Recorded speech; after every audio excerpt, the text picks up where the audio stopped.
Good day, everyone. For Telesur, I'm Cody Weddle in Caracas, Venezuela.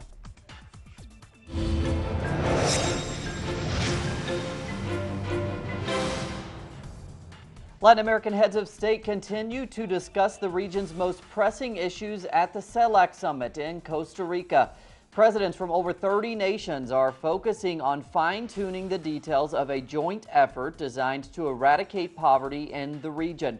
The summit will close today with the handover of the pro tempore presidency from Costa Rica to Ecuador. Bolivian President Evo Morales highlighted the importance of integration in the advancement of the region. I'm still convinced that our integration has to do with the liberation of our people. Latin America has historically been looted of our natural resources and has had to deal with the domination of the North American Empire in recent times. And staying with the theme of liberation, those at the summit have also discussed the possibility of Puerto Rican independence. Puerto Rican independence leader Rubén Barrios told leaders that his country's independence movement is a symbol for Latin America.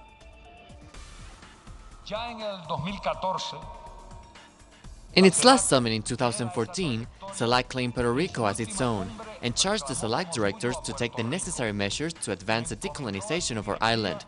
Colonialism represents a violation of the most basic human rights. It's from there that the inalienable right to free determination and independence has become an absolute international right. Parallel to the CELAC summit, the leaders of Venezuela, Colombia, and Brazil met briefly to discuss relations between the neighboring countries.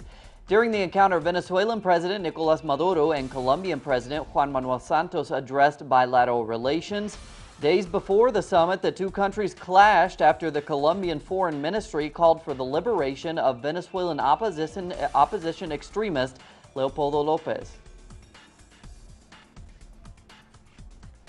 Meanwhile, in Venezuela, the government has begun working on the construction of new special economic zones to boost the productive capacity of the nation and help lessen Venezuela's dependence on oil revenues. The first project will be established in Táchira on the border with neighboring Colombia and will include infrastructure and commercial projects.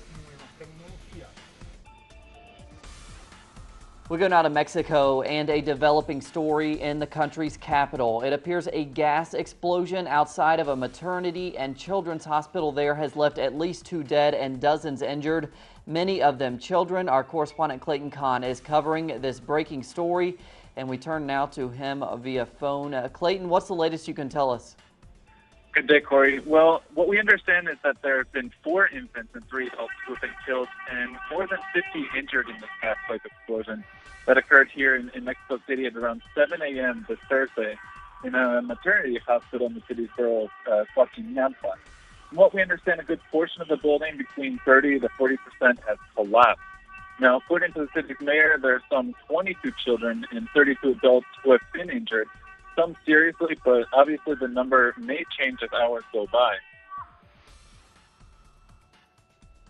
All right, Clayton, thanks so much. We know you'll continue to keep an eye on it and bring us any developments as they happen there in Mexico City, where a gas explosion has led to deaths and injuries. We're going to move on now to the investigations into the death of Argentinian attorney Alberto Nisman. The investigations continue to evolve in the capital of Buenos Aires. New evidence has emerged questioning the role that Diego Lagomarsino played in the death of the attorney. Lagomarsino allegedly lent his gun to the deceased Nisman. Nisman was buried in Buenos Aires early Tuesday. Hundreds gathered to pay their final respects to the former prosecutor. Our correspondent Leo Poletti has more. The funeral procession with the remains of the prosecutor in the AMIA case, Alberto Nisman, has a short time ago arrived at the cemetery of La Tablada in the Buenos Aires district of La Matanza, and the burial ceremony is underway as we speak. His wake was held since Wednesday evening in a ceremony with his family and friends, and those who attended the wake also included the Attorney General, judges, prosecutors, members of the opposition, members of the Jewish community, and the US ambassador in Argentina. Nisman's body was delivered to the family on Wednesday afternoon after his ex-wife, Judge Sandra Arroyo Salgado, rejected to have a new autopsy performed on his body. Meanwhile, following a new forensic test completed on the gun, which was found beside the body of prosecutor Nisman, plus a lengthy statement made by his mother, 20 measures of evidence were suggested by the case's judge, Fabiana Palmagini, to the prosecutor, Viviana Farin. Leo Political Ulti reporting from Buenos Aires, back to the studios in Caracas. Thanks to Leo. Panama's Supreme Court has agreed to open an investigation into allegations of corruption against the former president Ricardo Martinelli. Martinelli is accused of involvement in the misuse of an aid fund intended to help those in need. A group of social organizations is bringing the case against the former president. However, the court will first have to lift the immunity that Martinelli enjoys as president of his right-wing party. In Ecuador, the government is urging citizens to make the switch from gas to induction cooking. Our correspondent Liz Sherfius explains the advantages of this method and the reaction from Ecuadorians. Ecuador is urging citizens to switch from gas to induction stovetops, with the stated goal being 3.5 million homes by the end of 2017. Naming reasons of better technology, greater efficiency, the use of clean energy, and safety, Minister of Electricity and Renewable Energy Esteban Albornoz signaled that if supported by citizens, the government would be able to eliminate subsidies on gas. The country wins because we will not have to import a resource that we do not have, like liquid gas. So we will be using our own energy. This energy is sovereignty. Induction cooking has been proven to be more efficient than gas, as it uses between 85 and 90% of its emitted energy, while gas uses an estimated 40%, therefore losing 60% of its energy potential. Educational events and fairs have been held across the country to allow citizens to learn more about the system and exchange experiences. Mi herramienta de trabajo, yo le puedo indicar que es una cocina que nos permite que I use this for work, so I can say that this type of cooking cuts the time in half of what it used to be with the gas. I can cook in half the time. This permits the heat to go directly to the pot, and the energy does not get dispersed around the surface we are working on. 4 Ecuadorian companies are currently charged with meeting the demands for induction cooktops, directly creating some 8,000 jobs. The Acasa factory currently sells 500 induction cookers at a price of $252 daily. The production has gone from 150 cookers per day to 500 now. This increase in production is because the cookers have been well received by the clients. To support the switch from gas to induction, the government is giving citizens 80 free kilowatts for their first month of use, among other incentives. To help meet demand, the Ecuadorian government recently received a credit of $250 million from China and will import 500,000 induction cookers to put on the national market, so that all citizens seeking to make the switch from gas to electric will have this new technology within reach. Liz Sherfius, Del Sur, Ecuador. Thanks to Liz. Taking a look around the world now, the situation on the Israel-Lebanon border remains tense following an exchange of rocket fire that killed 2 Israeli soldiers and a UN peacekeeper. No new clashes have been reported after the Hezbollah leadership issued a statement assuring they did not want to start a new conflict with Israel. Despite that, Israeli Prime Minister Benjamin Netanyahu has warned the group that any new attack would be met with a massive response, similar to Israel's recent offensive in the Gaza Strip. In a provocative statement to the press, the Israeli leader threatened Lebanon. He said, quote, "I suggest that all of those who are challenging us on our northern border look at what happened in Gaza," end quote. Now, Netanyahu is facing election in mid-March. For more now on Palestine and a number of protests happening in Gaza, we go to our correspondent there, Noor Harazin. The basic news in the Gaza Strip today is that there was several protests in the coastal enclave today in the morning and also at the noon time. It started with a protest for the Palestinian doctors in the Gaza Strip today, and they were protesting the fact that they have been working for the past months without getting their salaries. And then there was another protest for the second day in a row for residents who lost their homes during the Israeli latest summer offensive on the Gaza Strip. They protested in front of the UNRWA facilities and buildings in the Gaza Strip against the decision of cutting the funds for those families who lost their homes. So what did happen in Gaza last year during Israel's Protective Edge operation in the Strip? Well, more than 2,000 Palestinians were killed by the offensive, with more than 500 children among the dead. Tens of thousands of homes were destroyed, and reconstruction efforts have been held up by the blockade that Israel continues to impose on the Palestinian enclave.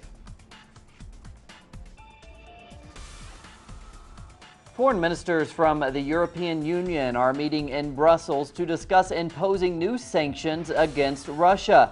The meeting was called after an upsurge of violence in the east of Ukraine, but pro-Russian rebels say Ukrainian government forces started the latest round of fighting in the port of Mariupol. The new left-wing government in Greece was expected to oppose any fresh sanctions against Russia. Over 2,000 Ukrainian coal miners are on strike in the east of the country. It comes after the government in Kiev announced it would charge a 10% tax on their salaries to fund the reconstruction of the capital city. The city was damaged when protesters ousted the government in February last year. The miners are refusing to pay the tax. The Greek stock market has reacted to the anti-austerity plans announced by the newly elected Syriza government. Stock prices dropped after the new finance minister announced Greece will move forward with the renegotiation of its debt. Ebola cases have dropped to their lowest level in 7 months. Only 99 new cases were reported worldwide up to the week of January 25th. Despite that, French scientists are warning that the virus has evolved into what may be a more contagious strain. Gasoline might be more affordable for drivers in the United States, but a recent publication by the U.S. News and World Report projects that low oil prices could actually hurt certain U.S. states. Our correspondent Alexandra Hall has more from the U.S. In June, it topped $100 a barrel. By December, it had fallen to $70. Now under $50, the price of oil is at a record low in over 5 years. All good news for consumers. Low gas prices encourage people to drive more. It's great, more money in my pocket. Right now, I'm feeling pretty good about it. For the U.S. oil industry, however, it's another story. What this boils down to is that at $45, at the cost that we saw for these wells being drilled in the latter part of 2014, if it falls any more than this, most of the producers are going to be underwater. But what happens to oil and gas companies has a ripple effect, especially in energy-dependent states where the oil sector contributes significantly to state revenue. States like North Dakota that benefited from the high oil prices over the last few years are going to go through a tough period. In 2012, the fracking boom catapulted North Dakota to the #2 oil-producing state in the country. Now that that's slowed down, agricultural and economic analysts are uncertain about the future. We don't quite know where it's going to lead at this time. Right now, it's probably going to be termed a slowdown. If things persist into the summer, we could see significant downturn in employment. The price of oil has been cut in half over just the past 6 months. While economists say the pattern is cyclical and impermanent, there's no way of knowing if there will be a complete recovery anytime soon. In Washington, Alexandra Hall, Telesur. Thanks to Allison. And we go to Spain now, where Malaga's Contemporary Art Center has launched a project to give old abandoned buildings a facelift. The Art Center has invited world-known street artists such as Shepard Fairey to paint the buildings. Other artists from China, South Africa, and Belgium have already obtained permission to begin their work. At least 50 permits have been issued. A new archaeological discovery could represent a scientific breakthrough. A 55,000-year-old skull found in the Middle East could help explain when the first humans left Africa. The skull has features similar to those of Homo sapiens. Scientists believe the findings strengthen the theory that Homo sapiens and Neanderthals were contemporary species. Plenty more on those stories and others at our website. Check it out, telesurtv.net/English. For Telesur English, I'm Cody Weddle. Have a great day.